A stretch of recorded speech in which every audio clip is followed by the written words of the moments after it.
In a work styled News from the Invisible World, purporting to be a collection of remarkable narratives on the certainty of supernatural visitations by T. Otway, is given an account of certain marvellous occurrences which are stated to have taken place at Ashley Park in Cheshire. This Ashley Park would appear to be identical with Ashley Hall, and the Mannerings of the narratives but another name for the Merediths, whose county seat the Hall once was. Otway's account, which has been followed here, was derived from someone at Cambridge University, but his name and position are untold.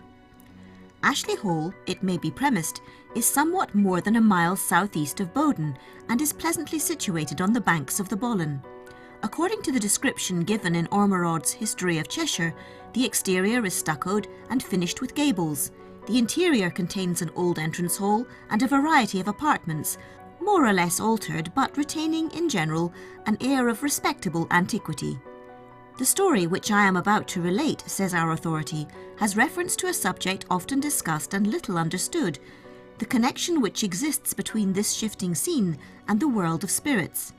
It is of little import to the reader, the narrator opines, whether I am a sceptic or a convert to the theory. It may be more material for him to be assured that he is troubled with the details on the authority of one whose fortitude I have often witnessed, and for whose veracity I could pledge my own. I give the story, as nearly as I can recollect, in her own words. You know the Mannerings of Cheshire, and remember their seat, Ashley Park. It was when I had just left school that I accompanied my intimate friend, Miss Mannering, on a visit to her mother at Ashley. Mrs. Mannering was a widow, blessed with an ample fortune and great animal spirits, who laughed and ate and talked and played the kind hostess, and delighted in seeing everyone happy about her, who thanked God that she had not a nerve in her body, and hoped she should die as she had lived, comfortably. The house was crowded with company, and Mrs. Mannering made an apology for being obliged to assign to me, as my bedroom, the cedar room. It was a large, fine old apartment, wainscoted with cedar, and from there being a door at each end of it, which led to different parts of the house, and which had, on high days and holidays, been used as an antechamber. There were no old pictures, no Gothic furniture, no tapestry to predispose the imagination to superstitious feelings, or to foster in the mind melancholy forebodings. The windows were sashed, the fireplace good but neither Gothic nor over-large, and the room itself, though of unusual dimensions, had the appearance of antiquity unaccompanied by anything sombre. We had been dancing, and I went to bed in high spirits. It was between 2 and 3 in the morning when I awoke with a start, and saw distinctly a female figure pass through my room. I inquired without fear who was there. There was no answer. The figure proceeded slowly onwards, and disappeared at the door. It struck me as being singular, but knowing the house to be filled with company, and that the greater part were strangers to the endless labyrinth of staircase and anteroom which overrun the mansion, I concluded that some heedless guest had mistaken my chamber, or that one of the servants, forgetting the circumstance of its being inhabited, had literally put it to its old use, a passage-room. At all events, thought I, it will be cleared up at breakfast, and without feeling any alarm or attaching any importance to the incident, I struck the hour by my watch and fell asleep. The next morning I was somewhat startled by finding both the doors locked on the inside, and by recollecting with what care I had turned the key the preceding evening. The breakfast bell, however, disturbed the train of my ruminations. I hurried hastily downstairs and thought no more on the subject. In the course of conversation, my kind hostess inquired how I had slept. Very soundly, said I, except that I was rather surprised by someone who, no doubt by mistake, passed through my room at 2 this morning. Mrs. Mannering looked earnestly at me, seemed on the point of asking me a question, but then checked herself and turned away. The next night I went to bed earlier, and at nearly the same hour the figure appeared, but there was no doubt now upon my mind. On this occasion I saw the face. Its pale countenance, its large melancholy black eyes, its step noiseless as it glided over the oaken floor, gave me a sensation that I can never forget. Terrified as I was, I fixed my eyes on it. It stood before me, then slowly receded. When it reached the middle of the room, stopped, and while I looked at it, was not. I own it affected me strangely. Sleep for the remainder of the night was impossible. and though I endeavoured to fortify my mind by recollecting all I had heard and read against the theory, to persuade myself that it was an illusion and that I should see no more of it, I half determined to conclude my visit at once, or, at all events, to change my room immediately. Morning came, bright sunny morning, and the race ball of the morrow, and a dread of the ridicule which would follow my determination overpowered my resolution. I was silent, and I stayed. The third night came. I confess, as the evening drew in, I shuddered at the idea of going to bed. I made excuses. I talked over the events of the night. I played. I sang. I frittered away minute after minute. And so well did my stratagem succeed that 2, the dreaded hour, was past long ere I entered my room. I admit that had I retired to rest on the first evening of my visit at Ashley, with the impressions that, in spite of myself, forced themselves upon me in this, imagination might then have claimed a part in what I witnessed. But the feelings were wholly distinct. On the first night I had seen nothing, knew nothing. On this I was steeling my mind against the worst. After a determined and minute investigation of the room, after a thorough examination of every closet and corner, after barring and bolting each door with a beating heart, a woman's fears, shall I confess it, stole over me, and hastily flinging myself on the bed, I muffled up my face entirely in the clothes. After lying in this manner for 2 hours in a state of agony that baffles all description, I ventured to cast a hurried glance around the room. It must be, I thought, near daybreak.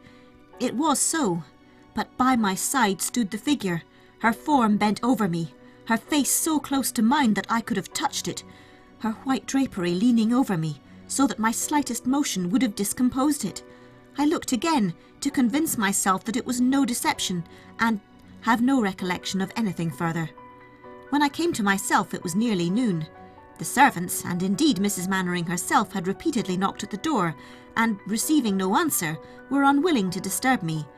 My kind hostess was alone in the breakfast-room when I entered, and was preparing to rally me on my early hours, when, evidently struck by my appearance, she inquired if I was well.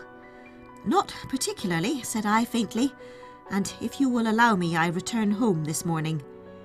She looked at me in silence for some moments, and then said with emphasis, "Have you any particular reason?"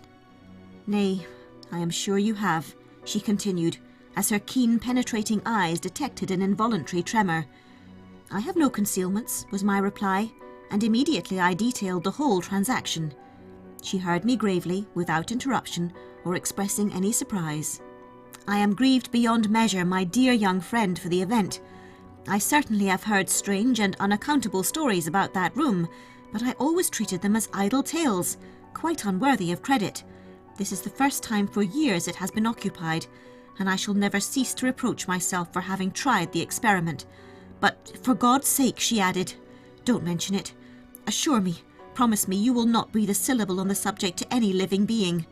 If, among these ignorant and superstitious people, the inexplicable occurrence should once get wind, not a servant would stay with me."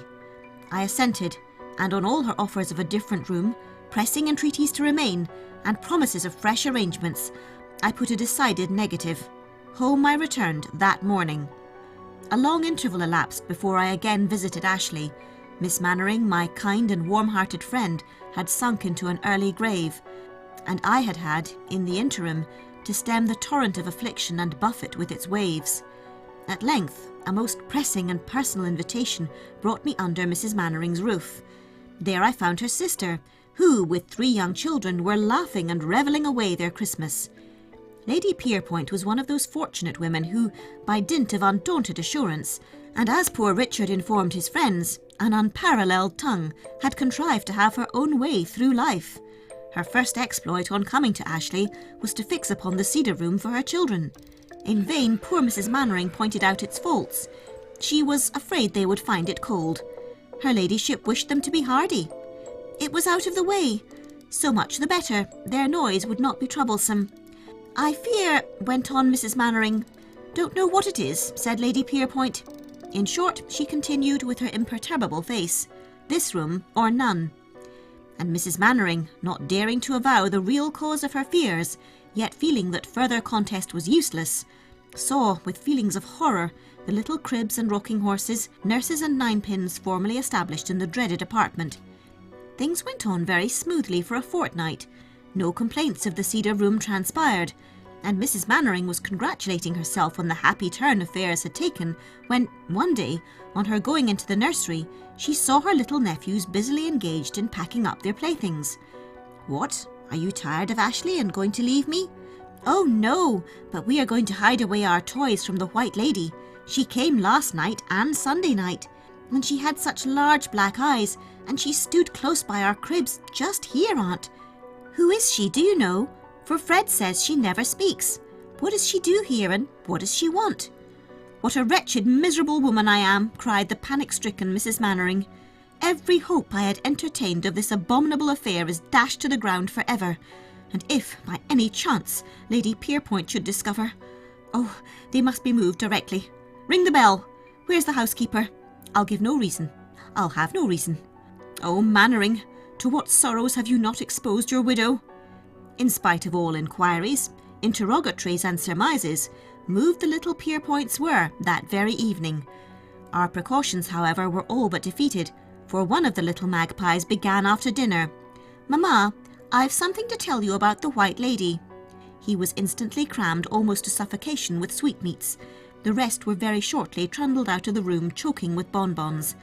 And I shall never forget the piteous expression of Mrs. Mannering's countenance as she passed me with her party, or her declaration, "God forgive me, but I see very clearly this White Lady will put me in my grave." The room was then shut up for some years, and I can give no account of what passed at Ashley in the interim. The last time I was there was on the day on which young Mannering came of age. His mother had been receiving the loud and rustic, but not on that account less sincere, congratulations of the tenants on the lawn, when she was told her more courtly visitors were awaiting her in the drawing-room. On this occasion the sins of the Cedar Room were forgotten, and it was once more used as an antechamber. To enter it, throw off her shawl and bonnet, and run to a large swing glass which stood near a window was the work of an instant. She was hastily adjusting her dress when she started, for she saw, reflected at full length in the glass beside her, the figure of the White Lady. It was days before the brain fever which her fright and her fall brought on would allow her to give any connected account of what, till then, appeared an inexplicable occurrence. Her reason and recollection gradually returned, but her health never. A few weeks afterwards she quitted Ashley Park for the grave.